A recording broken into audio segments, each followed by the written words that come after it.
7 branch சென்பா silks இருக்குது. எந்த பிரான்ச்ல வேணாலும் பணத்தை கட்டி வாங்கிட்டு போ. செண்பா சில்ஸ் ஓனரா? ஏய் வாடா, வா வா வா வா, பணம் வந்துரு வா.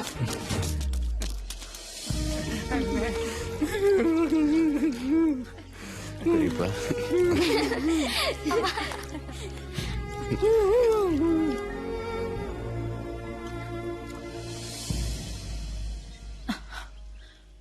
சந்திரா, நம்ம ராஜேஸ்வரிக்கு பாத்திருந்தோம்ல, அந்த மாப்பிள்ளையோட அப்பா போன் பண்ணிருந்தாருப்பா. என்ன சொன்னாங்க? இத்தனை நாள் கெட்ட காரியம் நடந்துருச்சு, வரவானான்னு சொல்லியிருந்தோம். இப்பதான் கருமாரி ஆயிடுச்சு, நான் சாயங்காலமே வரேங்கிறாரு. எனக்கு என்ன சொல்றதுன்னே ஒன்னும் புரியல. அதான் என் புள்ள வந்தோன்னு போன் பண்ண சொல்றேன்னு சொல்லிட்டேன். இப்ப என்ன சொல்றது? நானும் பணம் சோமத்தமா ட்ரை பண்ணிட்டு இருக்கேன். டேய், நம்மளே ஒவ்வொரு மாப்பிள்ளைக்கும் 100 பவுன் போடுறேன், 200 பவுன் போடுறேன், 10 லட்சம் கொடுக்கறேன், 20 லட்சம் கொடுக்கறேன்னு சொல்லிட்டு இப்ப சோமாத்திரன்னு என்னடா அர்த்தம்? எனக்கு நம்ம பயம்.